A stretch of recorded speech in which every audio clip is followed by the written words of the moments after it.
सबसे पहले तो मैंने टिकट कराने के बाद जब 7 तारीख को 9 बजे मैं एयरपोर्ट पे पहुंचा हूं, मैंने अपना बोर्डिंग कराया है। बोर्डिंग करने के बाद जो है डोमेस्टिक जहां पर एयरलाइन होती है, तैयारे लगे हुए होते हैं, उधर ही जो है इंटरनेशनल जो जद्दा का जो जहाज़ था वो लगाया हुआ था और वो भी एयर सियाल का ही था।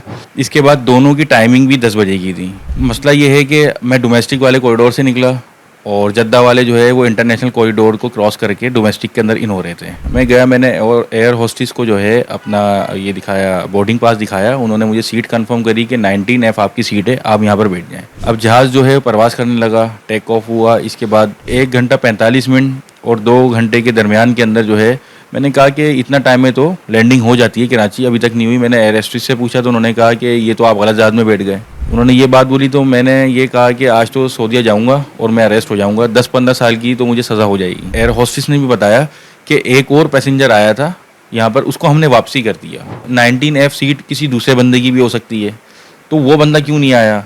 जब डोमेस्टिक के अंदर मैं नहीं गया और मेरा जो सामान था, बैगेज जो था, वो कराची पहुँच गया, तो अनाउंसमेंट तो होगी ना कि बंदे का सामान यहाँ पर है, तो वो आया क्यों नहीं है? फ़िज़ाई सफ़र का अनोखा वाक़या हुआ 7 जुलाई की शब 10 बजे, जब लाहौर से कराची के लिए परवाज़ आनी थी, जिसमें एक मुसाफिर कराची कोरंगी का रिहायशी मलिक शाहज़ैन वो बग़ैर वीज़ा और पासपोर्ट के जद्दा पहुंच गया। ये तमाम तर मामला है क्या और सोशल मीडिया पर इस खबर की धूम है। इसी हवाले से मेरे साथ पैसेंजर मलिक शाहज़ैन जो इंजीनियर भी हैं मौजूद हैं। शाहज़ैन, बताइएगा ओवरऑल ये मामला हुआ क्या, क्योंकि इंतज़ामिया जो है उसकी जानिब से भी मौक़िफ़ सामने आया। जिस एयरलाइन में आप सफ़र कर रहे थे उसकी क्या तमाम तर तफ़सीलात बताइए। देखिए, जिस एयरलाइन में मैं सफ़र कर रहा था उसकी मैं तफ़सीलात से मैं आपको आगाह कर देता हूँ। सबसे पहले तो मैंने टिकट कराने के बाद जब 7 तारीख को 9 बजे मैं एयरपोर्ट पे पहुंचा हूं, मैंने अपना बोर्डिंग कराया है। बोर्डिंग करने के बाद जो है डोमेस्टिक जहां पर एयरलाइन होती है, तैयारे लगे हुए होते हैं, उधर ही जो है इंटरनेशनल जो जद्दा का जो जहाज़ था वो लगाया हुआ था और वो भी एयर सियाल का ही था, डोमेस्टिक और इंटरनेशनल। इसके बाद दोनों की टाइमिंग भी 10 बजे की थी।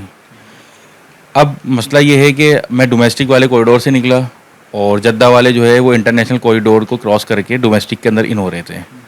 तो वहाँ पर एक स्टाफ मेंबर खड़ा हुआ था, उससे मैंने पूछा, उसने कहा आप स्ट्रेट जाएं और जो है राइट मुड़ जाएं, तो वहाँ पर जो है जहाज़ लगा हुआ है। मैं गया, मैंने और एयर होस्टिस को जो है अपना ये दिखाया, बोर्डिंग पास दिखाया। उन्होंने मुझे सीट कंफर्म करी कि 19F आपकी सीट है, आप यहाँ पर बैठ जाएँ। जब मैं बैठ गया, मेरे घर से आई कॉल, तो मैं कॉल पे बात कर रहा था, बच्चे की तबीयत ठीक नहीं थी, मैं डिस्टर्ब था, तो अनाउंसमेंट मिस हो गई।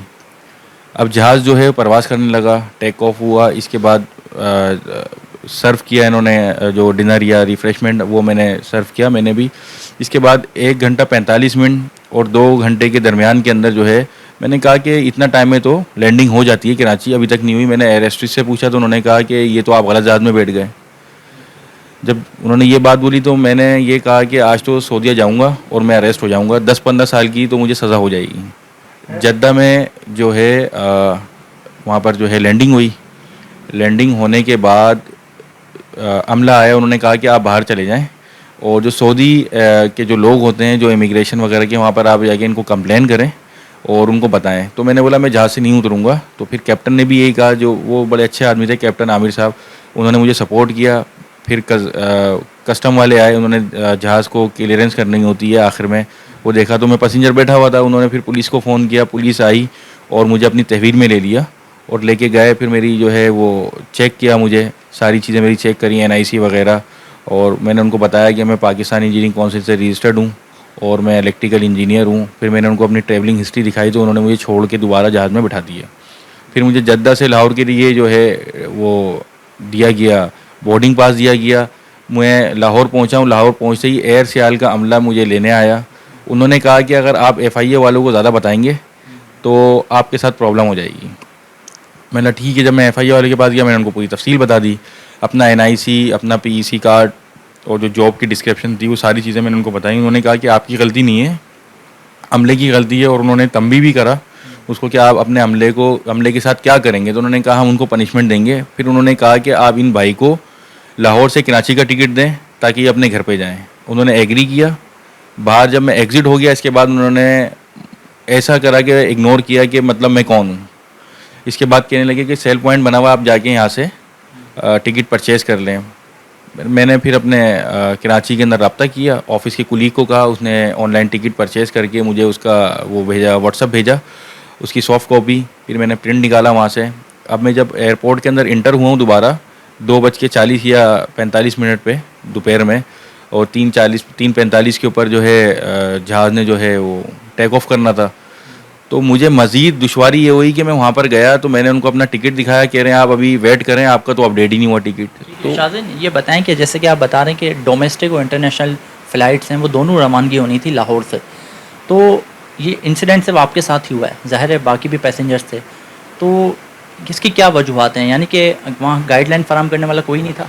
देखिए, गाइडलाइन फराहम करने वाला कोई नहीं था। जब ये बड़ा मामला जहाज़ के अंदर पता चला तो वहाँ पर बहुत सारे लोगों ने भी कहा और एयर होस्टेस ने भी बताया कि एक और पैसेंजर आया था यहाँ पर, उसको हमने वापसी कर दिया। तो ये जो एयर स्टाफ का अमला है उन्होंने खुद बताई थी ये बात और उसको एडमिट किया था। अब मेरे वाले केस में मुझे तो ऐसा लग रहा है कि या तो इनकी गफलत थी, उसकी वजह ये है कि 19F सीट किसी दूसरे बंदे की भी हो सकती है, तो वो बंदा क्यों नहीं आया? जब डोमेस्टिक के अंदर मैं नहीं गया और मेरा जो सामान था, बैगेज जो था, वो कराची पहुंच गया, तो अनाउंसमेंट तो होगी ना कि बंदे का सामान यहाँ पर है, तो वो आया क्यों नहीं है? तो इनको भी चेक करना चाहिए था। फिर मसला ये है कि जब मैं दुबई जद्दा पहुँच गया हूँ तो मेरी फैमिली जो है वो परेशान थी, वाइफ परेशान थी। मैंने उनको कहा कि 12 बजे तक पहुँच जाऊँगा। पूरी रात मेरा इंतज़ार करते रहे। सुबह इन्होंने बोला कार्रवाई करते हैं, वो तो अच्छा हुआ मैंने सुबह पहुँच के रब्ता कर लिया।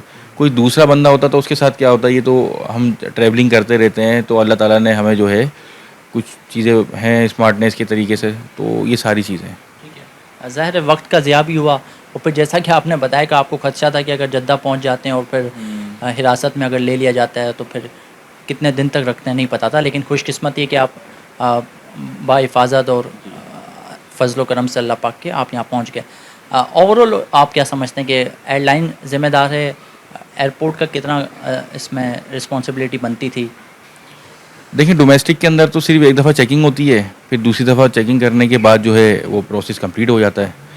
अब प्रॉब्लम ये है कि ये तो जो एयर शहल का अमला है उसको देखना चाहिए ना सारी चीज़ें, तो उनकी भी ज़िम्मेदारी है कि कोई भी अगर आता है या कोई ट्रैवलिंग के लिए आता है पैसेंजर, तो उनको चाहिए कि उनको गाइडेंस दें। बट डिमांड यही है कि ये जो इस तरह की जो मसला हुआ है और ये जो नारवा सलूक किया गया है, तो इसके ख़िलाफ़ जो है ना हो और इनके ख़िलाफ़ जो है कानूनी कार्रवाई की जाए ताकि इनको पता चले। अब ये तो स्टाफ पे डाल लें या पैसेंजर पे डाल लें, जबकि अपनी इनकी गफलत है। पैसेंजर मलिक शाहज़ैन मेरे साथ मौजूद थे, तफसीलन उन्होंने अपनी स्टोरी बताई। अपनी नौयत का ये एक अनोखा वाक़या है। अब इस हवाले से देख रहे हैं कि मलिक शाहज़ैन का तो कहना है उन्होंने ज़िम्मेदार ठहराया एयरलाइन को, स्टाफ का भी इसमें कसूर है। और ओवरऑल जब देख रहे हैं कि जब डोमेस्टिक और इंटरनेशनल फ़्लाइट्स लगी हुई हैं तो इस हवाले से आया वहाँ पर गाइडलाइन फराहम की जा रही थी या नहीं, तो ये तमाम तर सिनेरियो है जो क्रिएट हुआ है। इस सिलसिले में उन्होंने गवर्नमेंट से भी ये मुतालबा किया है कि जो भी इसमें कसूरवार हैं उनके खिलाफ़ कार्रवाई भी की जाए।